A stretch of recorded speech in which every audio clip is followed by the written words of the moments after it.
La fe cristiana no es una teoría ni una ideología. La fe cristiana es el camino para conocer y amar a una persona que vive, a Jesucristo.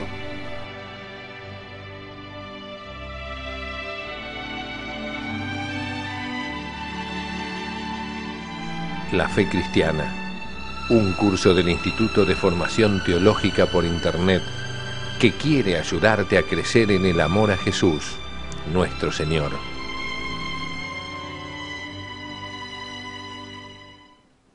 En nombre del Padre, del Hijo y del Espíritu Santo. Amén. Bienvenidos, queridos amigos, a nuestro curso La Fe Cristiana, un curso del Instituto de Formación Teológica por Internet, un curso en el que estamos explicando las verdades fundamentales de la fe. Ya comenzamos hoy con nuestro tema número 13, creo en la comunión de los santos y en el perdón de los pecados. Quienes nos acompañaron la semana pasada recordarán que hablamos de la Iglesia, creo en la Santa Iglesia Católica, creo en la comunión de los santos y el perdón de los pecados es el tema de hoy. Entonces, primero vamos a comenzar explicando, bueno, ¿qué es esto de la comunión de los santos? ¿Qué es la comunio sanctorum? Comunión es la común unión. La comunión unión, es decir, la comunidad de todos los que han recibido la gracia regeneradora del Espíritu Santo por la que han sido bautizados. O sea, todos los bautizados, todos los que han recibido la gracia de Dios, forman una común unión. En esta comunión que existe en la Iglesia, algunos ya se encuentran en el cielo, gozando de Dios. Otros se están preparando para llegar a Él en el purgatorio y otros estamos aquí en la tierra. Somos la iglesia militante, la iglesia que todavía está en camino de salvación. Por eso recordábamos la semana pasada y decíamos que la iglesia es un misterio, que tiene algo visible que se puede tocar, que se puede ver, pero sobre todo es un misterio porque lo más importante que tiene la iglesia no se puede ver, no se puede tocar, porque justamente es Dios y Jesucristo que está en la actualidad gozando junto a al Padre en el cielo, ¿no? Y también los bienaventurados, una realidad que hoy desde aquí no podemos conocer. Entonces, la comunión de los santos también quiere decir que todos los cristianos tenemos en común los dones santos en cuyo centro está la Eucaristía y todos los demás sacramentos que a ella se ordenan y todos los demás dones y carismas. O sea que todos esos dones, todas esas gracias, justamente están orientadas a hacer a los cristianos más santos. Y nosotros estamos en comunión porque nosotros gozamos también de este regalo o de estos regalos que Jesucristo ha dado a su iglesia. Bueno, por la comunión de los santos, los méritos de Cristo y de todos los santos que nos han precedido en la tierra, nos ayudan en la misión que el mismo Señor pide a su iglesia. Porque además nosotros nos formamos, digamos, no somos una isla cada uno y que los demás no existen. Por la comunión de los santos formamos un cuerpo cuya cabeza es Cristo. Y además en este cuerpo, cuando una parte del cuerpo está bien o está sana, todo el cuerpo está bien. Ahora también, cuando alguna parte del cuerpo se enferma, también hace un daño a todo lo restante, a lo demás del cuerpo, ¿no? Entonces estamos todos unidos. La iglesia del cielo, la iglesia de la tierra, también los santos que están en el cielo, podríamos decir, no están en una actitud pasiva o desentendida de la iglesia militante de los que estamos aquí en la tierra. Los santos del cielo interceden ante Dios por nosotros. Bien, la fidelidad de cada bautizado tiene gran importancia para la realización de la misión de la iglesia. Por esto que les decía, que no somos un verso suelto, que no somos una isla independiente de los demás. Dice San José María, en camino de que tú y yo nos portemos como Dios quiere, no lo olvides, dependen muchas cosas grandes. O sea que si yo me porto bien, si yo rezo, si yo trato de ser un buen hijo de Dios, estoy ayudando a toda la iglesia. Y lo contrario, un miembro enfermo, un miembro que vive de espaldas al querer de Dios, que no cumple sus mandamientos, etcétera, etcétera, está haciendo daño a la iglesia y a todos sus miembros. En su caminar terreno, la iglesia también se estructura externamente en la comunión de las iglesias particulares. ¿Se acuerda que les decía que las iglesias particulares son especialmente las diócesis, ¿no? Las diócesis están justamente formadas a imagen de la Iglesia Universal. Las iglesias particulares están presididas por su propio obispo, ¿no? Y justamente en esas iglesias particulares se da una comunión peculiar entre sus fieles con sus patronos, sus fundadores y sus santos principales. Esas iglesias particulares también que se encuentran perfectamente unidas, digamos, a todas ellas, junto con la Iglesia de Cristo, la Iglesia Universal, unidos a Cristo y unidos a el sucesor de Pedro, al Papa, la cabeza de la Iglesia en la tierra. Entonces, esa comunión es necesaria que efectivamente las iglesias particulares estén unidas entre ellas y estén unidas a Pedro. También estamos en cierta comunión de oraciones y otros beneficios espirituales con otras realidades eclesiales, porque también el Espíritu Santo ha dejado en ellas esas semillas de salvación. Y también estamos unidos con los no cristianos, los que no conocieron, digamos, el mensaje de Cristo. Bueno, vamos a hablar de la iglesia que es comunión y sociedad. Esta iglesia que está compuesta por todos los fieles son todos los bautizados son fieles en la iglesia, si no serían infieles, todos los bautizados son fieles. Pero vamos a ver cómo hay distintas funciones en la iglesia, porque algunos están llamados a recibir el orden sagrado y así pertenecer a la jerarquía de la iglesia, otros son los fieles laicos corrientes de la calle, también llamados a la santidad, también tienen o participan, digamos, de esa función real, profética, ¿no?, de Cristo, también están llamados a llevar el Evangelio, también tienen el orden, digamos, pero no como sacramento, sino que son sacerdotes, ¿no?, por el bautismo. Y dentro de los sacerdotes o de algunos de los sacerdotes y de los fieles también están quienes han hecho sus votos, sus consejos evangélicos, que son los religiosos, ya veremos, lo que se llama la vida consagrada, ¿no? Entonces, esta estructura que ha querido Dios para su iglesia, una estructura en la que es jerárquica, cuya cabeza es Pedro, y los obispos como sucesores de los apóstoles, ¿no? Bueno, esta estructura o esta forma que existe en la iglesia tiene carácter divino, o sea, es Jesucristo quien la ha estructurado de esta manera. Por eso sería ridículo, absurdo, hablar de que existe una iglesia carismática y otra iglesia jerárquica, separada e independiente, ¿no? Sería un verdadero error. Son justamente los sacramentos los que estructuran la iglesia. Concretamente, el bautismo, la confirmación y el orden dan a los fieles una particular misión en la iglesia. De la acción del Espíritu Santo en los sacramentos y a través de los carismas provienen las tres grandes posiciones históricas que se encuentran en la iglesia. Esto es, los fieles laicos, lo decíamos recién, los ministros sagrados que han recibido el sacramento del orden y forman parte de la jerarquía, y los religiosos.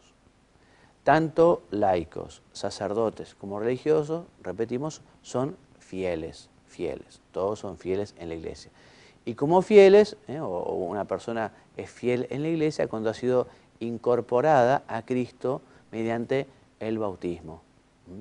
Y así han sido constituidos miembros del pueblo de Dios, han sido hechos partícipes cada uno según su propia condición, de esa función sacerdotal, lo decíamos, profética y real de Cristo. Y están llamados todos los fieles, están llamados a llevar a cabo la misión confiada por Dios a su iglesia. Aquí en la diapositiva tenemos una foto de 3 hermanos, y bueno, una religiosa, un laico y un obispo. 3 hermanos de la familia Versosa. Dios les ha dado, digamos, estas 3 maneras de estar en la iglesia, ¿no? Cada uno con un determinado carisma, una determinada vocación, una determinada llamada, una determinada forma de vida. Repetimos, fue Cristo quien instituyó la jerarquía eclesiástica, y la creó con la misión de hacer presente a Cristo a todos los fieles por medio de los sacramentos y a través de la predicación de la palabra de Dios con autoridad en virtud del mandato recibido de Él. O sea que esa función de gobierno que tiene la jerarquía es una función de servicio, porque justamente la jerarquía está llamada a servir a todos los fieles. ¿Cómo? Ya lo hemos dicho, a través de siendo un puente entre Dios y los hombres. De Dios la jerarquía le alcanza justamente los sacramentos, y esa misión de magisterio, de enseñar, a través de la predicación de la palabra de Dios. También evidentemente eleva las plegarias de los fieles hacia el Señor. Entonces los miembros de la jerarquía recibieron la misión de guiar el pueblo de Dios. Esta jerarquía está formada por los ministros sagrados, por las personas que han recibido el sacramento del orden sacerdotal. El sacramento del orden que tiene tres maneras de vivir, ¿no? El episcopado, el presbiterado y el diaconado. O sea, los obispos, sacerdotes y diáconos. Tres estados, digamos, de la jerarquía eclesiástica. Este misterio de la Iglesia tiene una dimensión colegial, es decir, la unión de los miembros de la jerarquía eclesiástica está al servicio de la comunión de los fieles. Cada obispo ejerce su ministerio como miembro del colegio episcopal, no recibe del Papa la autoridad, digamos, la recibe directamente de Dios, pero está llamado a estar unido al Papa, que es la cabeza del colegio de los apóstoles. Además, si le ha sido confiada una iglesia particular, o sea, una diócesis especialmente, para que entiendan, la gobierna en nombre de Cristo con la autoridad que ha recibido, una potestad que es ordinaria, no es vicaria, es ordinaria, es propia e inmediata en comunión con toda la iglesia y bajo el Santo Padre. Este misterio episcopal también tiene un carácter personal, porque cada obispo es responsable ante Cristo. Cada obispo llama, cada obispo es llamado por Dios justamente a una vocación muy particular, que es la de ser pastor de una iglesia particular, y especialmente tiene que justamente tiene que sentir ese amor por todos los miembros, o todos los fieles y los que no son fieles, todos los que pertenecen a esa diócesis.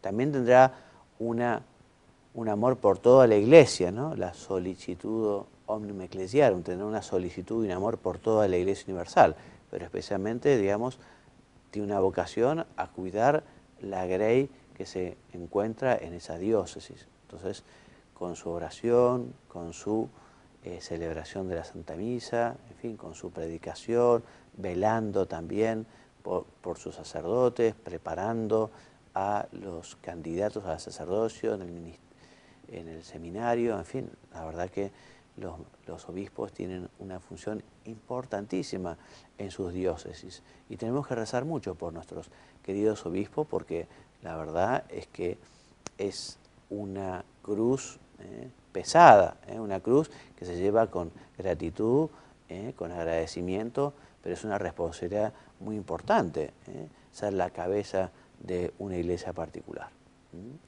También especialmente rezaremos por el Papa, porque tiene nada más ni nada menos que el peso de toda la iglesia, no ya de una diócesis o de una iglesia particular, sino de toda la iglesia.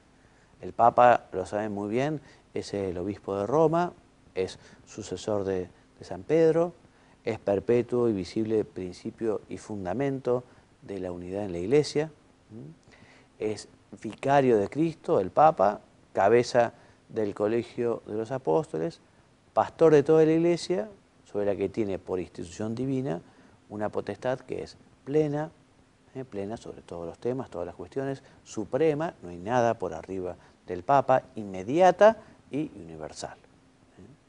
Y el Colegio de los Obispos, en comunión con el Papa y nunca sin él, también puede ejercer su potestad suprema y plena sobre la Iglesia. Entonces, los obispos, lo decíamos recién hace un ratito, han recibido esta misión de Dios de enseñar. Los obispos son auténticos testigos de la fe apostólica y tienen que enseñar, tienen que santificar, dispensando la gracia de Cristo en el ministerio de la palabra y los sacramentos, como se ocuparán los obispos muy especialmente de que efectivamente todos los fieles puedan recibir los sacramentos, ¿no? Para entrar en la iglesia en el bautismo y después la preparación para la comunión, habiéndose confesado, la confirmación, todos los sacramentos. En fin, es lo más santo que tiene la iglesia y es lo más importante que un obispo puede ofrecer, ¿no? Que todos los miembros reciban los sacramentos y estén muy bien dispuestos para recibirlos con mucho fruto. También efectivamente el obispo es quien gobierna la diócesis y ese gobierno que no es otra cosa que un servicio a todos los fieles. El Señor ha prometido que la Iglesia permanecerá siempre en la fe y la garantiza con su presencia en virtud del Espíritu Santo. O sea que la Iglesia existirá por querer de Dios hasta el fin del mundo. Esta propiedad es poseída por la Iglesia en su totalidad, pero no por cada miembro, sobre todo lo que se refiere a la inerrancia o a la imposibilidad de cometer ningún error, ¿no? O sea, la Iglesia, no sé, el Papa puede hablar y puede dar una enseñanza que es infalible. También el Colegio de los Apóstoles unidos con el Papa, infalible. Pero también el Papa lo hace pocas veces, lo hace cuando habla ex cátedra, o sea, cuando él compromete toda su autoridad para hablar o para tratar un tema que tiene que ver con la fe y la moral. Pero bueno, esta infalibilidad no la tienen todos los miembros individualmente, ni mucho menos. Por eso los fieles en su conjunto no se equivocan, al adherir indefectiblemente a la fe, guiados por el magisterio vivo de la Iglesia, bajo la acción del Espíritu Santo.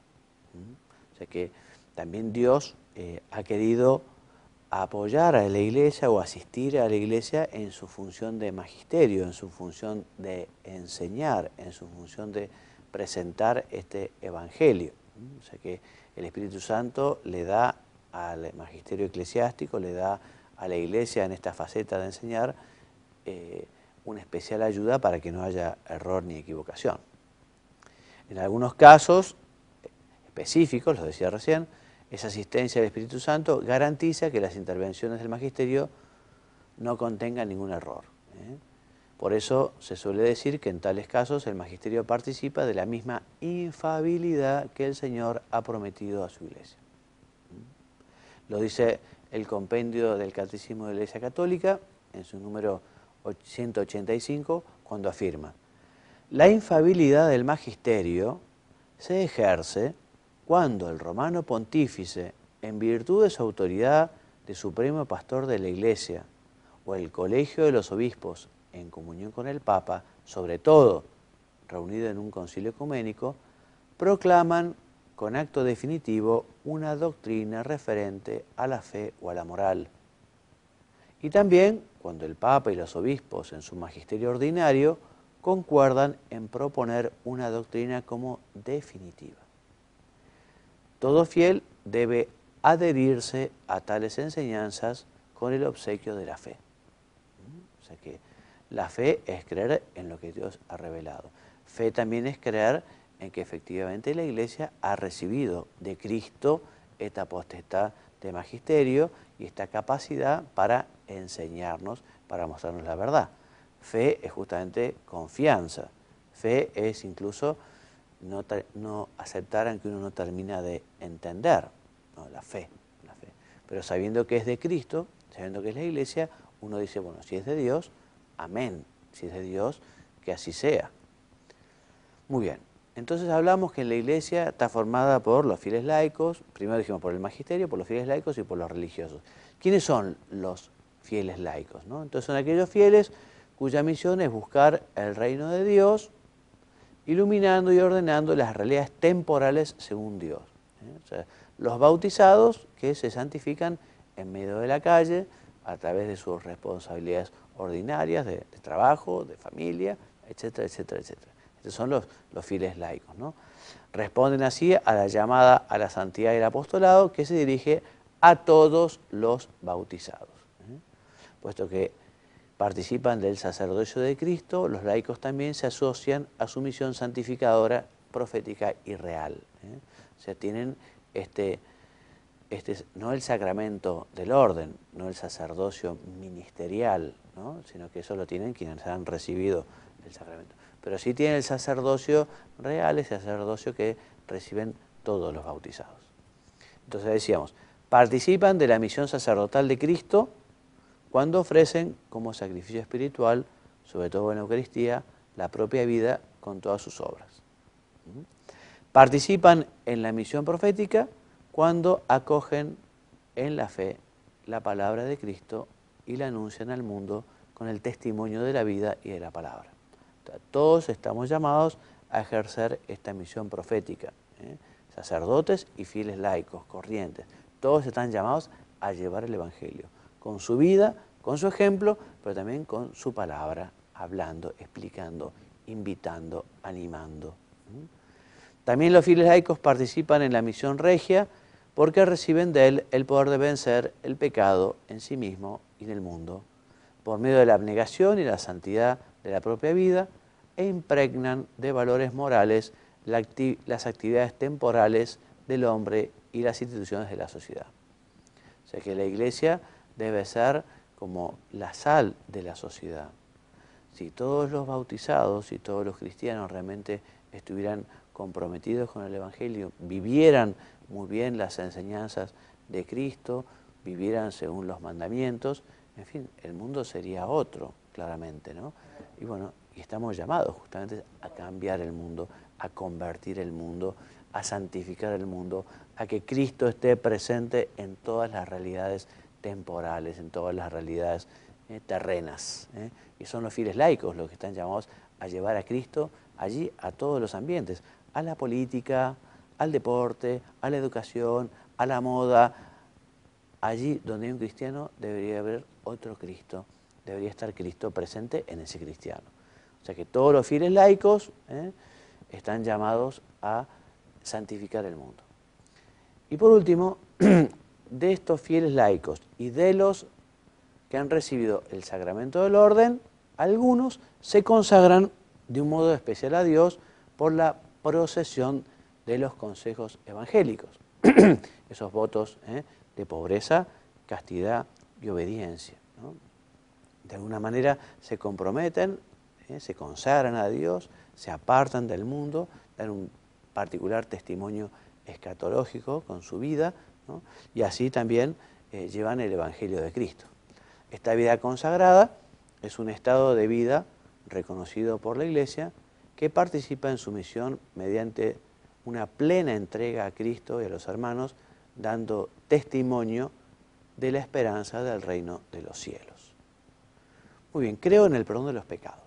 Entonces, Jesucristo perdona los pecados y Jesucristo deja a su Iglesia la potestad de perdonar los pecados. El día de la resurrección se apareció a los discípulos, a los apóstoles, y les dijo: recibid el Espíritu Santo. A quienes perdonéis los pecados les serán perdonados, y a quienes se los retengáis les serán retenidos. Así Cristo instituye este sacramento, el sacramento del perdón. El perdón de los pecados nos llega a través del sacramento del bautismo, fundamentalmente, al principio, el primero y principal de los sacramentos, y también a través del sacramento de la penitencia, en el que todo bautizado se reconcilia con Dios y con la Iglesia. Cuando se perdonan los pecados, es Cristo El sacerdote, yo te absuelvo, es Cristo el que perdona los pecados. Toda falta puede perdonarse si hay verdadero arrepentimiento. La Iglesia por eso es instrumento de santidad y santificación y actúa para que todos estemos más cerca de Cristo. Muy bien, hasta aquí entonces la lección de hoy. Como bibliografía básica, entonces les recomiendo leer el Catecismo, los números 976 a 987 y los mismos temas en el compendio, los números 200 y 201. Bueno, hemos avanzado, estamos terminando ya de estudiar el credo. Dios mediante, al finalizar con nuestra teología dogmática, ya pasaremos a tratar otros temas que tienen que ver con la liturgia, con los sacramentos. Así que bueno, quienes quieren escribirme, ya lo saben, lo pueden hacer a Juan María Gallardo, mi nombre y apellido completo, unido, juanmariagallardo@gmail.com. Y si quieren esta documentación, la van a encontrar en institutodeteología.org, en oracionesydevociones.info y en encuentra.com. Todavía estos videos no, pero próximamente los subiremos para que también ustedes lo puedan bajar y lo puedan ver en su computadora si así lo quisieran. Me despido enviándoles la bendición, que Dios los bendiga y los haga muy santos. Amén. Muchas gracias y hasta la próxima.